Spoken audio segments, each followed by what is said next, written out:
Hi there, it's me, Jordan Van Haslo. Welcome to Jordan Van Haslo and Friends live on Hot 702.5 FM Las Vegas. Let's get on with the show.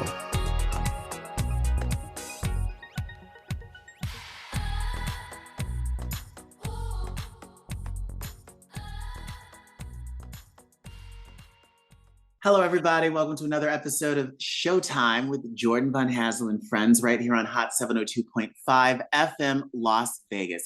I am so excited to talk to today's friend. She and I actually met right in Vegas right before COVID happened. And we had a lovely conversation, and we were supposed to have drinks and have coffee and really get to know each other. But about 2 weeks after we met, the world shut down. Right? So, over the next couple of years, we kind of, kept in touch via Instagram.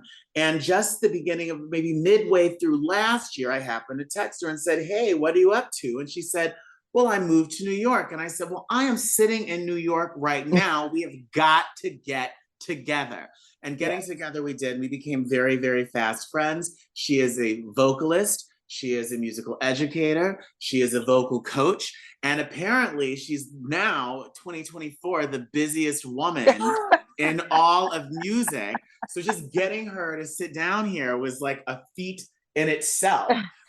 So I'm not going to waste any time, because who knows, she's probably flying off to another cruise ship like before the hour is over. Ladies and gentlemen, my friend Alyssa Harris. Hi. Hello. Thank you. And wow, what a fabulous introduction. Thank you. Oh my God. So how the hell are you? I haven't been able to connect with you basically all year, because I saw the first thing I saw, I don't know if it was at the very end of December, the very beginning of December, you posted your schedule on Facebook, and like you literally, it's like the first week of January, third week of January, first week of December, like all the way through December. That's like amazing. Yeah, it's been really crazy. Like I said before, when you get all of the offers, you're like, oh, I could totally do that. And then once the time comes, you're like, whoa, that's a lot of work. I got my work cut out for me, but so far it's been great. It's just a really busy season, and it's kind of nice to travel to warmer locations while it's very cold here in New York. So no complaints there. Yeah, and it's nice to be wanted, right? Absolutely. I'm like, oh wow, I'm so in demand. So all of these gigs are all of these gigs cruise ship gigs, or are some of them like nightclubs and other types of venues? At least the ones that I saw. Yeah, it's a variety. So that picture that I posted was the cruise ship headliner dates that I have in 2024.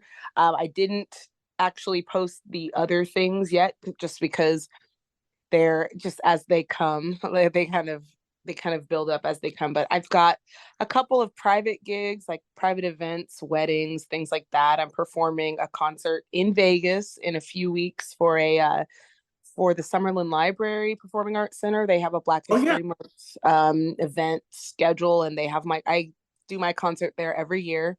And a couple of venues here and there, a couple of things here in New York, like I said, private things. I'm doing 2 tribute shows next week in Phoenix. Well, one in Tucson, one in Phoenix.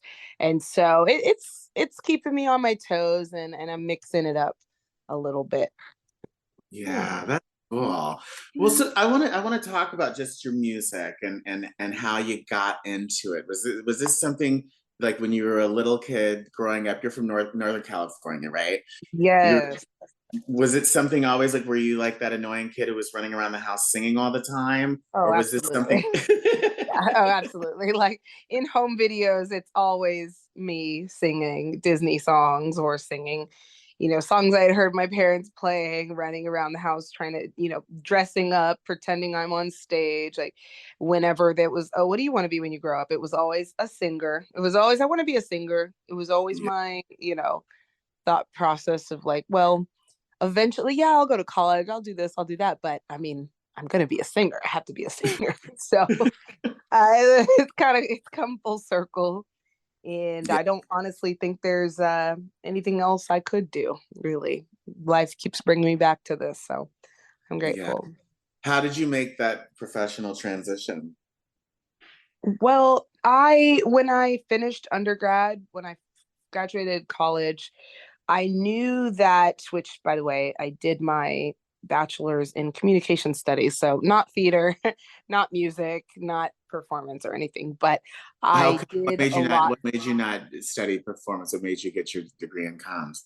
You know, it's one of those things that I feel like when you're 20 or 19, 18, trying to choose a major, you're like, I don't know. I'm just gonna choose one. Like I was very I was one of those people that chose my major very late because I knew I wanted to perform, but I'm like, do I need a degree for this?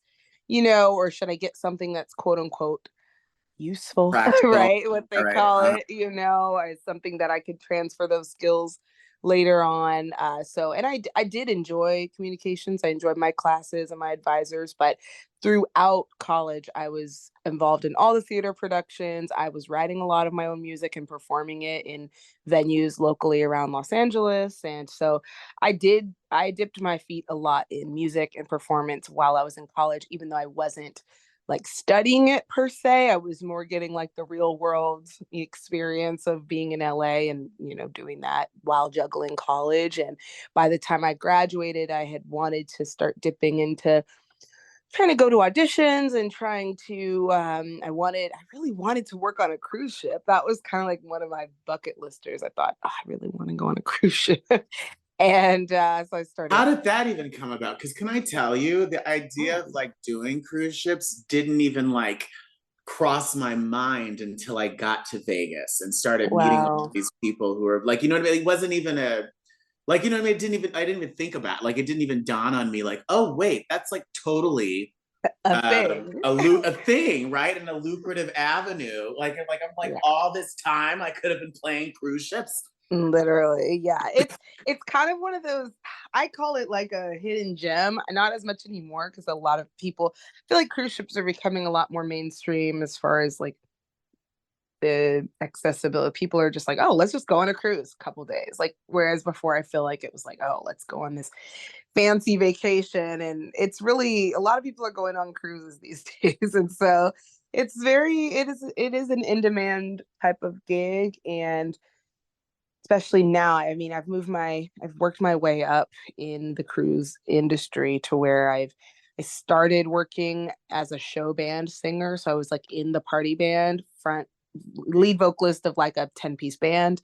Then I was Mhm. a production singer. So I did the singer dancer, like theater shows on board. I did that for a while. Then I worked in a few bands. And then I thought, okay, how can I continue to keep growing, make more money, and spend less time on board and get more money. And that's when I created my headliner show and started performing solo on cruise ships, flying off and on cruise ships. Yeah. But Mm. we kind of digress. So you were saying, so you were in Sorry. LA, you were like, I want to work on cruise ships. So how did you kind of make that transition? Yeah, so when I graduated, I really have my sights set on getting some kind of singing job. So in LA, it's Disneyland, Universal Studios, SeaWorld, or one of the theme parks that has shows. And that was kind of like my gateway into the world that I eventually ended up in. And that's when I got my first job. I started working performing at SeaWorld. That was like my first thing. And then I thought, oh, like this is a job, like this is something I could do and make money. And that's when I had first started stringing opportunities together and like starting to earn a little bit of income. And then from there, I thought, oh, this is the path I want to take for sure. I love performing. I love that I can make money doing it. And yeah, since then, I haven't had a real job ever since. So Were the I'm people around you really supportive? Like, were your parents like, yes, or were parents like horrified? Like, oh my God, she's oh gonna become a singer. Where did we go no, well, wrong? yeah, like I honestly, I got really lucky. My parents have always been super supportive across the board. It doesn't matter what. It never mattered what my sister and I wanted to do growing up or in college. It was like as long as you're passionate about it, as long as you go after it with 100% of your strength and like focus and determination, we don't care what it is. Like go to clown college, have fun, but make sure you're the best one. Like they've been very, very supportive throughout my whole journey, because they see how it makes me happy and they see how much I take it seriously. So they and you're earning a living. Exactly. I haven't Most had important. right. I haven't had to come back and say, hey, I am struggling. Well, I mean, obviously we have ups and downs, but they've seen that it's been a climbing, a flourishing thing for me. So they're not complaining. Yeah, that's really cool. So what is your favorite thing, or what do you think is the best thing about what you do, particularly working on cruise ships? The best thing, such a good question, because I think about this often, like, oh, there's so many great, amazing things about what I do. And recently I just had that moment where it's like, it's really the people. It's the people that I get to perform for. I'm really good at, and all of us as artists, not just me, I'm really good at evoking emotions out of people. And when people are being moved emotionally, you're like, oh my gosh, I love sharing that connection with the people. And so obviously, being on stage and dressing up and traveling, all those are like really, really great aspects of it. But I really just enjoy, as cliche as that sounds, I really just enjoy connecting with audiences. It's the most natural thing to me. Yeah. Yeah. Yeah. Yeah. Oh, that's nice. Is there anything that you're like, oh my goodness, if I could cut this piece out of the pie and throw it away down the garbage disposal, rinse water in it, and make sure it never happens again. Is it? Oh, there's so many. Oh, there's so many. There's so many. And that's why we always talk about, if you're going to be a performer, especially a working performer for a living, you got to really love it. It's certainly a calling, because it definitely has its drawbacks, it has its cons, and it's not for the weak. That's what I'll say. Yeah. Yeah. So tell us about your shows. I know you have a couple of shows, 2 or 3 shows. How many different shows do you? Technically, I have an infinite number of shows now. Because my song repertoire, it's in the thousands and the 2000s and everything. So I could technically make any amount of shows. No, I'm kidding. So I have about 3 shows that I'm working. Basically, I work 3 separate shows, but I'm adding a new tribute show. I added a new tribute show recently. So about 3 or 4. Let's say 3 or 4. Okay. So what's the new tribute show? So the newest one that I've done one time is actually myself. It's a collaboration. It's myself and another artist, and we are doing Alicia Keys and John Legend tribute show. So it's like an R&B piano show, and very, very good vibes. And that one, we're still launching it, but we've done it a few times, and it's really good. That's awesome. And what about the other ones? Yeah, so I have one I call it Reigning Ladies of Blues, Soul, and Rock and Roll. Ladies of Blues, Soul, and Rock and Roll, and that's a variety with different artists throughout the decades, female artists particularly. So we have Etta James, Gladys Knight, Tina Turner, and Aretha Franklin. And then I also have Supreme Diva, the Diana Ross tribute show. So we got a little Motown and some disco, which is one of my favorites. And then I have a Motown and Stax show. So it's the best of Motown and Memphis music. So a lot of blues, a lot of R&B, and sort of that old school sound. So it's a range. I have quite a range going on. Yeah, totally. Do you when you curate new shows, do you look at like, oh my goodness, these are artists, or these are artists that I love, these are songs that I love, let me figure out how to turn these particular songs into a show that is sellable? Or do you work the opposite way, like, let me look in the market and see what other folks are doing, what is it that I can kind of bring to the table that maybe isn't already being brought by like a few other singers, for example? How do you go about putting together a new show in that aspect. And making it unique, you mean? Yeah. Yeah, so it is, it's one of the things when you're performing cover material, it's not your material, so you don't want to, and you also don't want to come off as, oh, I'm this impersonator or I'm trying to be this person. It's just more of this is how I appreciate the music. It's not my original music, but this is how I personally relate to the song. So especially on cruise ships, the appeal is not only the music. So when they see, oh, I love Diana Ross music, I want to go see her perform this music, but they also want to see you as a person because you are an artist as well. And so how has the music influenced you? What stories do you have? What anecdotes do you have to share? And how does it kind of relate to you and your bigger picture of your profile as an artist? And it's been great because a lot of the really talented people that I tribute, I mean, it's very insightful. It's very valuable to learn about their catalogs and their performance histories and all that kind of stuff. And it influences me as well. Yeah. Have you ever been like shocked to learn, like as you're researching folks, have you ever been shocked to learn anything about some of the folks whose music you covered?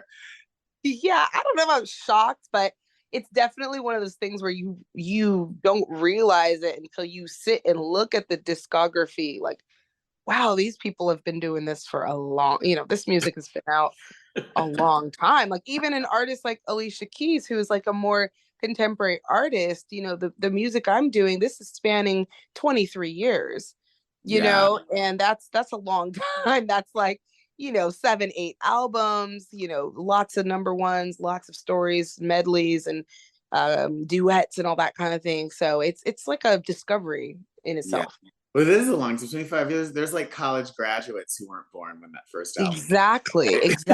I'm like, I went to, right. My first ever concert was Alicia Keys in San Diego, and I was like 11 years old. So I'm like, seriously, it's crazy because like, you just realize how much the music just has a huge part of your life, Yeah, no, absolutely. Do you, when you put together shows, do you just do it independently, or do you have a music director you work with, maybe a writer you work with to help you with the script or the patter, or is it just all you? No, that's all me. The banter in between songs and everything. I do have a particular process when it comes to that. I try not to be too forced because things, as you know, as a singer as well, in the moment, in the venue, your energies might be different, that the audience might be having a different energy. They might be really hyped up, and one little story you wanted to tell may not work in that moment. So being being good at doing things on the fly, it's really important. That said, I do have like a format, like a body outline that the shows typically follow, and I riff off of that. And the songs are always in the same order and everything, so it makes it easy. That makes sense. Do you do your own arrangements as well, or how do you go about it? I do. Yeah. Or do you work like, I'm sorry. No, go ahead. Sorry. No, I was just saying, or like, do you work with like an MD to kind of work out the songs and like, okay, I want to do a key change here, and oh, maybe we should like, how do you go about putting together the arrangements?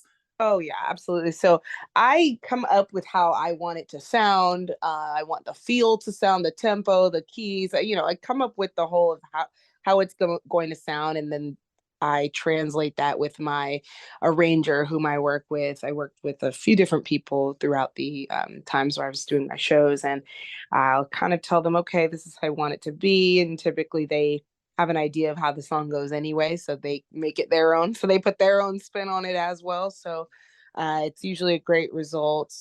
But yeah, I don't get into the technical stuff. I'm just more of the creative vision. Yeah, I'm like, you do all that. You can do the rest. I love it.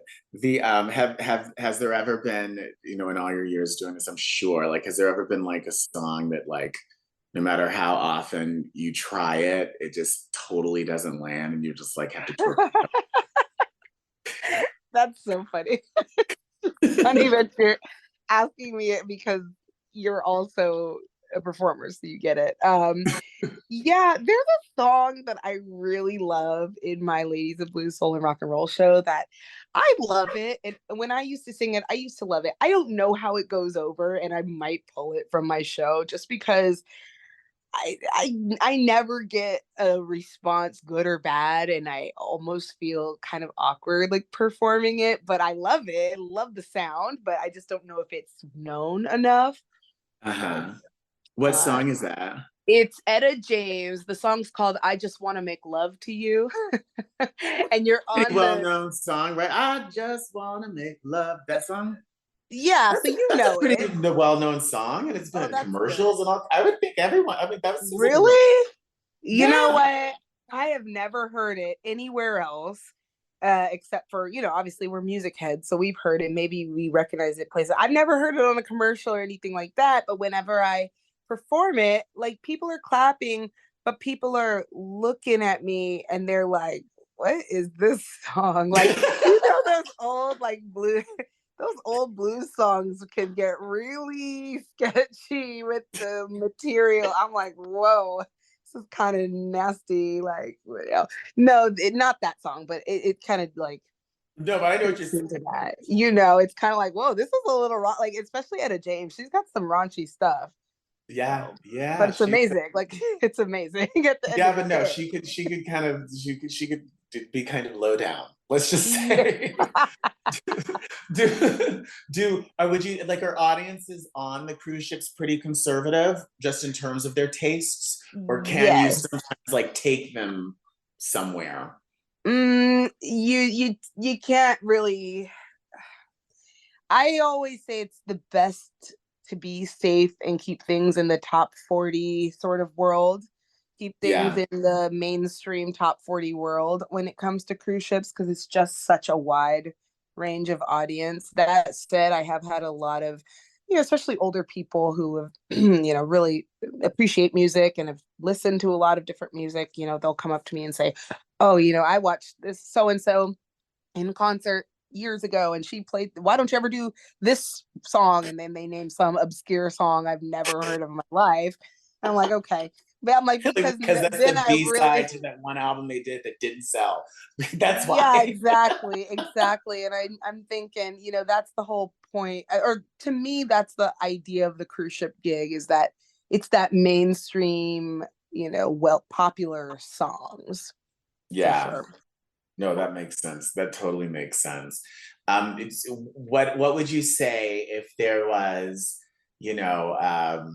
an Alyssa Harris hit?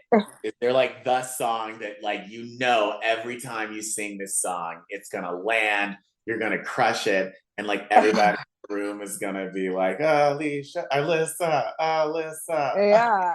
I mean that, and when I tell you it, you're gonna be like, oh, so you're gonna know exactly what I mean when I tell you what song it is. But it's Proud Mary. And every time you do Proud Mary, it doesn't matter, you've done it like I've done it like 3 million times at this point in my career. But every time it's like the first time. Everyone loves that song. Everyone wants to dance to it. Everyone wants to sing along, and like that's the idea, is to get everyone like sort of involved. Like people like that. Yeah. Yeah. So I imagine the audience is really spanning ages. Yeah. For the most part, it really depends on the cruise and the itinerary. However, it's usually an older demographic, at least the ones they send me on, okay? Because sometimes like to what you just said, it probably does span an age, but it really just depends on the cruise itinerary. If it's a 3 to 4 day booze cruise, you're gonna get the young crowd, and they probably won't even be going to the shows, you know. But when you are on like an 11-day or a 14-day to Alaska, you can guess what the demographic is, right? Right. So Yeah. yeah. Totally. So how did you make your way to Las Vegas? So when I moved to Vegas, let's see, I think I had just came from a cruise ship contract. I was working on cruise ships, and that was when I had first submitted to get my own show. So I had just gotten the job as a guest entertainer. and I moved to Vegas because I think I just had a random whim and I thought I just want to move to Vegas. So I just moved. It didn't have any like rhyme or reason. I wanted to maybe just explore the scene and work. And I had a couple shows out there that I wanted to perform in that I did Mhm. get to do when I was out there. So it worked out for me career wise, but I was Yeah, traveling quite a bit when I was there. So it's a good experience. absolutely. So tell us about some of what you did in Vegas. Yeah, so in Vegas, I was in the show Vegas the Show and at Planet Hollywood. And I remember the show. I feel yeah, like that was like I feel like that show is like the Chicago of Vegas because I yeah, feel it like is. everybody I encountered Yeah, in Vegas, like everyone's at done one it. point in time, went through the show. Exactly. People always say that. They're always like, it's a rite of passage to be in that, to play in that show.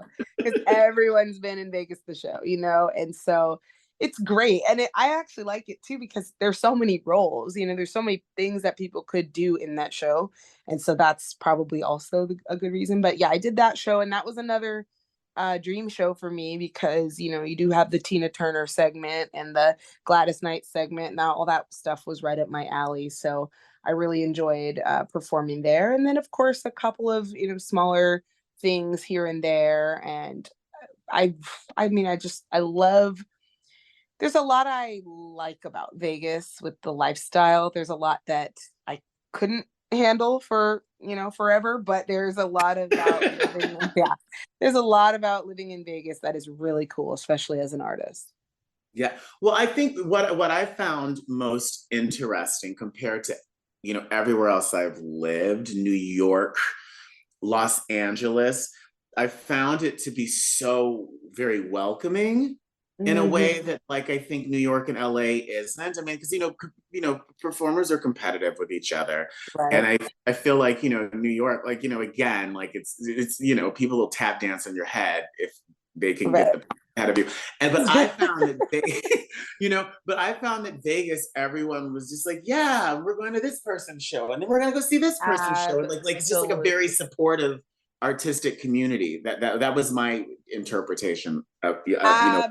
Absolutely. That's honestly, I had made that observation like later because after COVID, or you know, during COVID, I should say, I moved to Austin and there's a huge music scene out there. And I started comparing my experiences in LA and in Austin. And it was so interesting how different it was. Like people were not like, oh, I play with these people and these people only. Whereas in Vegas, it's like, oh, can you do the gig? Oh, just come do it. You Mhm. know, it doesn't matter who you are, who you play with. If you're good and you can, and you can make it, then just come on, you know. And so Totally. to your point, that was totally my experience where it was like, oh, hey, like I'm in Vegas the show, like you should audition. Oh yeah, okay, cool. You know, like Versus like, no, we're all full. Go away. right. Yeah, exactly. Exactly. You definitely have a lot. It's definitely a contrast, and I haven't been in a show yet in New York, like a theater show, but I'm looking forward to that, having that experience as well, and seeing how that goes for me too. It's hard. It's difficult, you know. Yeah, well, there's just I think it's also weird just because we're still in this weird time, right? Like, No. even though, we're now at this point quite a ways away from shutdown, I think Right. there's still like just due to the economy, due to like, the Hollywood strikes, due to inflation, I think that things are still really weird in terms of like projects getting financed, projects like I feel like we're just still in kind of like a we. I feel like I don't know if this is a new normal, but I don't I feel like we're know. back to the old normal quite yet. I feel like everyone's still trying to figure it out still. I don't know if we ever will, and I'm discouraged. I'm not discouraged, but I'm worried about that because I mean, was it perfect before? Maybe not, right? But after COVID, just things have just changed so much, and It's kind of yeah, like the rules of the game have slightly changed, and it's like, wait a second. yeah, it's totally interesting now. But that's kind of our job as artists and performers. We have to endure like all the changes that we keep encountering over time. We have to stay adaptable. We have to stay on our toes, and it's just an added challenge. Yeah, no, totally. Have you thought about presenting one of your shows, like here at New York in like a cabaret room? I have not done any steps towards that. I would love to. I really would love to do that, especially because the tribute shows, that's sort of like the built-in sort of name where it's like, oh, I want to go see that. Dude, let me And tell you, when I did the Nat King Cole show before I went to Vegas, I kept yeah. it running for 5 months. And it would have still, if I hadn't gone to Vegas, it would probably still be running those tribute shows. Let me tell you, Nat King Cole has been dead for like 50 years, but that SOB can still sell tickets. Like, Absolutely. oh my Wow. God. I honestly think that there's something to that. We should talk about that because I think that like it just takes the right room, and we should talk about that. Oh, absolutely. Oh, we definitely should, because although I love the traveling aspect, I'm like, I live here in New York, so I want to be here in New York. And if I can perform here, I would totally do that. Yeah, like That's the even if goal. it was like a monthly thing or something, just like a show. Like I Yeah. would, you know, like yeah. We'll talk about Let's that. talk. Yeah. Let's talk for sure, because there's a whole market for that. I was working with, I'm not sure if you had heard of it or if I told you about it, but I was working with the Candlelight Concerts, and they put on a lot of great tribute shows. They produce these great shows here in New York. And it's the same thing, when you market it as, here's these favorite songs that everyone knows and loves by this great artist that you may not have ever heard of before, but she's great. You come out, Yeah. it draws people in. It's so great. No, absolutely. Yeah, I've never been to the Candlelight, but I remember. I think I learned about it from you, and I think I saw. Mm-hmm. I think you had posted some clips of the evening that you had. Yes.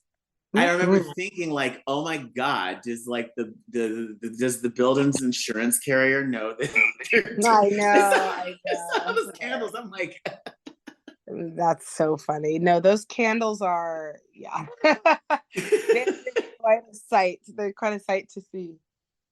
yeah. Oh, well, so you seem like you really took to New York very quickly because I think when we spoke, you had moved like maybe a few months beforehand, Yeah. and I feel like you were like booked solid then. It's like talk about a woman who knows how to hit the ground running. Oh, thank you. Well, yeah, I had a ton of experience doing weddings and corporate gigs when I was in Austin, Texas. And so when I came out here, I pretty much transitioned very smoothly into that world of corporate entertainment, weddings, smaller gigs, dive bars, and things like that. So that was kind of an easy transition for me in terms of, okay, how am I going to make a little bit of extra money while I'm still, trying to audition and trying to pursue bigger things here in New York. Right. That's how I was able to hit the ground running a bit. Do wait, so I get the trajectory. So you started doing cruise ships while you were in LA, then you moved from LA to Austin, and then Austin to Vegas, and Vegas to New York. So almost. So Vegas, so cruise, right. So Los Angeles, cruise ships, Las Vegas, COVID, Austin, New York. Got it. That's the trajectory. So what made you decide to, well, first of all, what made, I know you said Las Vegas was a whim, but what made you decide to leave LA? Were you just kind of like, okay, I've done this town, I know what it's about, like To leave I got it. LA? To leave LA or to leave Vegas? To leave LA. To leave LA. Yeah, so I mean, I was 22 and I just finished undergrad, and I like LA, but I really had the traveling bug. Like I really had this wanderlust. I wanted to go. I wanted to get out and like see the world and do things. And I had a feeling I was gonna, I wanted to be on cruise ships. Like I really had dreamed of booking a cruise contract. And so once that happened, things just sort of as you know, one thing led to another, and it's just like, okay, boom, here I am. But I have never counted out LA. I think LA is a great place, especially if you're like an independent artist and songwriter. And I'd done that. I did that a little bit. Maybe I tapped my toes in that world a little bit. And Did that's you not, play any of the like? Did you do like Hotel Cafe and like all of those other kind of like yeah, yeah. Vegas So the those, show, Vegas the show places for singer exactly. songwriters? Yes, exactly. There used to be a place on Sunset called the Key Club, and a place called well, yeah, also House of Blues. And that was like the Oh, I place where a miss lot, House of Blues. That was such a cool venue. yeah, it was really nice. It was big, and there's still one in Anaheim, but the one in Hollywood was nice, and they used to have a lot of independent acts that would come up and perform, and I performed there a few times with myself and with other artists. And I would tap my toes in that world at some point, maybe again in the future, but right now I've sort of have this vision of like being. Of making money, right? Like, Yeah, exactly. Exactly. It's the priority. so what made you go to Austin? Like, had you So ever like been to Austin? Had you what how did that come about? I told you about my whims. No. I so I it was COVID. It was during, kind of the thick of it in COVID, and I was at home with my parents in Northern California because uh before March of 2020, I had packed my car and I was supposed to drive my car to my parents, do a ship, and then move straight to New York. And I Yeah, never, because I think I you and ne- I met in like February, and yes, you like were like, "Yeah, right I'm thinking before about I moving to New left. York." Yeah, yeah. Yes. And so that, and I ended up not leaving California. So I was there during the whole year of just the dumpster fire of a year. But uh, at that point, I knew that I didn't, I knew I needed to make a move because I needed to be performing. That was around the same time I started doing my vocal coaching. But I knew I needed to do something, wasn't ready to go back to LA, didn't want to go back to Vegas because I literally just moved from Vegas and couldn't go to New York. And I'm like, where can I go to where I can And still quite honestly, you perform? probably wouldn't have wanted to be in New York. 400 square feet Exactly. during a shutdown. Like, The worst. Exactly. So I was really kind of in a moment where I thought, okay, what can I do? I need to make a move. I had stayed put for some time, and I thought, this is not going to be over for a while. So, well, good old Texas, everything was open in Texas. Okay. I mean, it was still quite careful. I mean, people were still being careful, but my sister lives in Houston, and I had one cousin that lived in Austin, and I had always heard things about the music scene out there and how it might just be a good fresh start. I'm like, I don't know if New York is just going to be a dream deferred, but I need to do something. And so I went out to Austin and I started like a whole new life. And I immersed myself in so much music when I got there. And it ended up being the stepping stone in my career that I needed, that I didn't know I needed. So, yeah. In what way? Like, in what ways? Like, was it positive in that aspect? yeah. So it was really positive in that, well, when I first went out there, I'm thinking, oh, because I had just released my EP right when COVID hit. That was when I had a new EP that I wanted to, release, but couldn't perform because of COVID. And I thought, okay, well, I could do a lot of original music when I'm out here, when I'm in Austin. And that was the case. Got to perform a lot of my own originals out there because there's just tons of live music out there. Everywhere you go, there's always people playing. And that was when I first got involved in the corporate band scene, and realizing that that is a lucrative industry as well, especially if you just want to be a working musician and you've got multiple gigs a week and you're earning money. So that was something that I was able to use those skills, transfer those skills over to what I'm doing now. I mean, I couldn't have hit the ground running, as you say, so quickly here in New York had I not had the skills of performing live music in Austin, because I was able to reach out to people and go, hey, I'm this singer. If you need someone to fill in for this gig, that gig, I'm here, I'm ready. And that gave me the credibility. So it really worked out well. how would you describe bringing up the corporate gigs? We haven't discussed that. How would you describe the difference in terms of like a corporate gig and say like the cruise ship gigs in terms of the audience attention, the audience? Because in my experience, like with corporate parties, like when I've worked at corporate and gone to corporate parties, usually by the time the band comes on, everyone's so lit. Yeah, exactly. Corporate parties and weddings are very much like cruise ships. I kind of put them all in the same category in a way, aside from the fact that, those people are not necessarily there to see your show.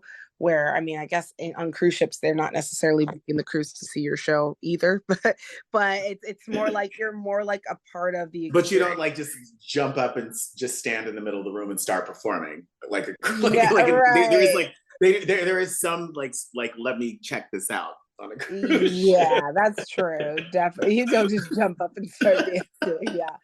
Yeah, you're a part of the program, when you're on a cruise ship, like, oh, this is the entertainment that we're offering this evening, versus at a corporate party, it's like this is a party and you're just one element of the experience. I mean, it's hard to differentiate because they're all so different. Like, all the experiences are so different, but there's not that sense of individuality. Like, I'm not Alyssa Harris performing at a wedding. You're not looking at me as who I am. I'm a part of this band. Yeah, but it's all the same in terms of the fulfillment I get, because I just love being on stage. So I don't complain about that. I just love being on stage. Yeah, no, I get it. So I know we've talked a lot about how Broadway is kind of the next goal for you. Do you have you done a lot of theater at all or no?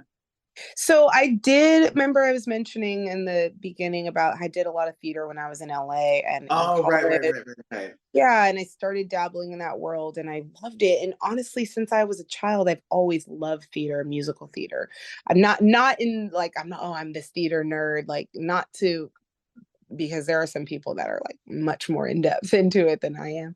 But I've always loved theater, always wanted to be a part of it. Whenever I watch live theater, all I can think of is I want to do that. I appreciate it from the artist standpoint, but also from the performer standpoint. So I want to do Broadway. I want to do even more regional theater type of opportunities. I really want to immerse myself in the theater world out here. Yeah. What's the place to do it, right? Yeah, exactly. I thought unless your next one is to go to Chicago, which is like the theater city. That's right. I said, well, if I'm gonna do it, I might as well just do it right, No, 100%. 100%. Tell me about your EP. So my EP, so that was the self-produced EP that I released in 2020, Wild Dreamer. It's on Spotify. It's on everywhere you can find it. And I wrote every song, produced every song. I had worked with a band out in Vegas who was absolutely phenomenal. They helped me out. I recorded the entire thing in a day. I mean, yeah, it took all day, but all 6 songs in one day. It was crazy. It was amazing, but things happen fast in Vegas. And my thought was I was going to try and perform live a little bit right after I had released it, but the release sort of got shot down when everything shut down when COVID took over. So didn't really get to pursue it as much as I wanted to, but it's still like my baby, and I'm inspired to continue writing as well. Yeah. Do you, any plans at all to maybe release an album, or if not even of original music, maybe like a recording of some of the covers that you do? Oh, definitely. I did one. Like maybe the lead single could be "I Just Want to Make Love to You." Yeah, maybe I could call the whole thing "I Just Want to Make Love to You." All the hits. All the raunchy hits from the blues era. Yeah, I would love to, as as I know, these types of projects are so in depth, right? They're very expensive. They take time. They take energy, and as you know, I'm spreading myself thin. It's all self-inflicted, but I'm spreading myself thinly. And it gets to a point where I'm like, oh, I don't even have the energy to write music anymore. It's really bad. But I really do want to get back on the wagon with that. Maybe when life slows down a little bit and I can get more creative juices flowing. No, I get it. I totally get You know how it is. It's like I want to do everything all at once, right? And you only have so many hours in a day and so much time. Like I totally understand. Like I think I told you that I've gone back to acting class. Yeah. And it's like 6 hours a week. And like I am so exhausted because it's like that commitment plus like working, outside of the class, working on the scene, practicing with my scene partner, memorize, thinking about and it's like on top of all the other stuff I have to do. It's a lot of work. So I totally understand what you're saying. You get it. It's like, it's not for lack of desire that I'm not doing it. It's like, I want to do it. I only have so much energy and willpower and discipline to be able to do everything and make money. It's overwhelming. It can get really overwhelming. Totally. So Broadway aside, what is there something else that you haven't had the opportunity to do that you would love the opportunity to do? You mean like performance wise? Yeah, career wise. What? Actually, no. You know what? Just whatever's at the top of your head. So yeah, well, I mean, pretty much. I mean, because I just did. I think I told you. That was so California, by the way. Oh, what? Yeah. Yeah, like California. like totally. Yeah, like I recently did. I don't know if you saw on social media, but I was on the show I Can See Your Voice on Fox, and I had told you about that. It was the singing reality show, and it's like a game show and whatever. One of my bucket listers was to be on a reality show. And so I did that like this year. And my last 2 bucket list items are Broadway and a national tour when it comes to my performing. So that's kind of like I'm at my to your point, like I'm sort of at my, I feel like I've checked off a lot of things I've wanted to do in my singing career, and I'm getting to the end of like my main goals. Not that I won't continue to reach goals after that, but my biggest things that I've always wanted to do, I'm coming up to having done them. And so when it comes to like new pursuits, I'm really excited just to dive deeper into my coaching and my music education after I'm not performing so much. Like maybe have performing take a back burner. Performing takes maybe a 30%. And then I'm 70% working on my mentoring, coaching, teaching programs, and those types of things. So it's a new world for me. No, totally. Are there any aspirations after Broadway to be a touring musician? I mean, well, you said national tour. Like, it's like, you know what? You answered that question. Never mind. Yeah. So like, I'm at, not that I'm old, but I'm at probably an age or the age where I like being home. I love to travel, but for me, my ideal vacation is just being at home because I'm never here. And so because of that, as the woman, you're like, I like being at home. I only have 75 dates this year out of 10. Exactly. So being home is so special. And so honestly, and that's why I said, like, I'm excited to delve deeper into not so much being on stage, but using my talents in other ways and learn and making money, but just not maybe not sweating for every single dollar. No, totally. Like literally sweating. Literally sweating. Doing that Proud Mary dance. Exactly. I only have so many shimmies left in me. I don't know how much longer I can make it happen. I'm just kidding. So it's one of those things. So outside of the cruise ships, do you have any? You just said you're going to be at Summerlin. Right? What date? When are you going to be at Summerlin? I'll be at Summerlin on the 25th of February, so in a few weeks. And that's a 3 p.m. show featuring myself and some awesome musicians based in Vegas. And And then I don't know when I'll be back in Vegas, but that's kind of, it's just like I said, it's a crazy season. I'm bouncing around a I love little bit. it. Well, since you have so much going on, please let all of our listeners know where they can find you on the Oh, interwebs. So that way they can keep up with your crazy, crazy schedule. Do you use like bands in town or anything like that to keep updating, or do you just update on like the Instagram? I usually use my social media. That's going to be a goal for this year, is to bulk up the email list, to get back on Facebook, to really bulk up my website, making sure people can see me. And so I have a website, www.alyssaharrismusic.com. That's got all this additional information about me. But Instagram is where I'm most active. Also, I am on Facebook, Spotify, wherever you want to listen to the music, I am there. You just type in Alyssa Harris on all platforms and keep up with me and my crazy adventures. Yeah. So you said listen to music. It made me wonder, what do you listen to? What do I listen to? Oh, I listen to a lot of oldies, maybe because of my job, I listen to oldies, but I'm kind of going through like a 90s R&B phase right now. And so it's like my go-to. It's like my go-to for every mood. I love it. There's so many, because this is such great music. A couple years ago, was this during COVID? I guess it was during COVID. So it was after I met you. I don't know if you remember, I produced a show on Clubhouse. Remember when Clubhouse really blew up after? Yeah, I remember. Yeah. Yeah, and I had a show, it was called House of Music, and it was hosted by two folks. One was a singer, one was a songwriter, wrote a lot of hits in the 90s.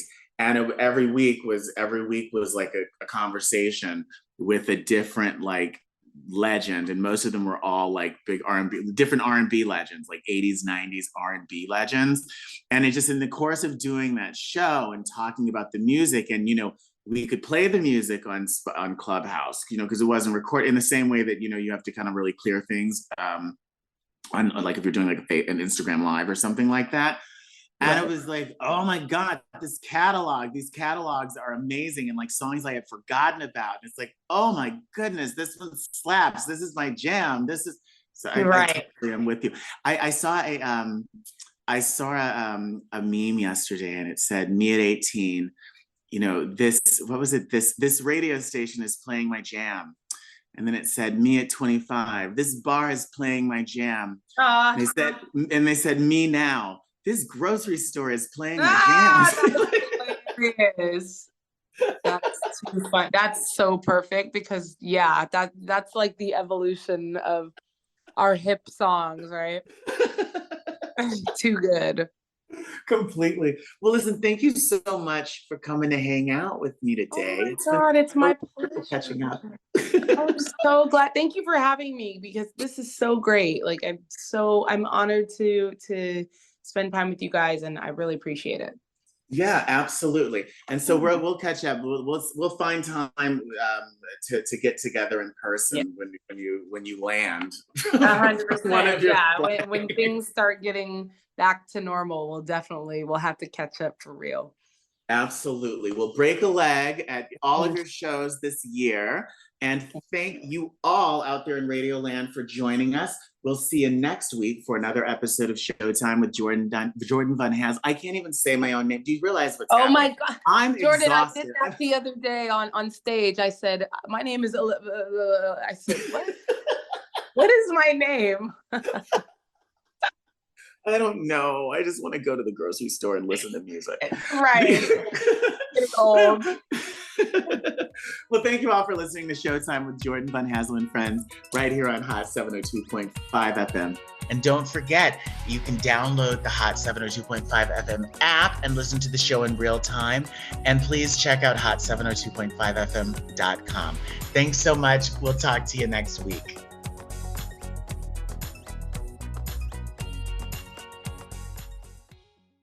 Hi there, it's Jordan Van Haslo. Yes, that's right, that Jordan Van Haslo. I don't know if you know this, but Everyone's favorite radio show and podcast is now available on Spotify. That's right. Showtime with Jordan Von Haslo and Friends, my weekly one-on-one chat with some of the most interesting people I know from the entertainment and the arts communities, can now be streamed on Spotify. That's right. I share real estate with Michelle Obama.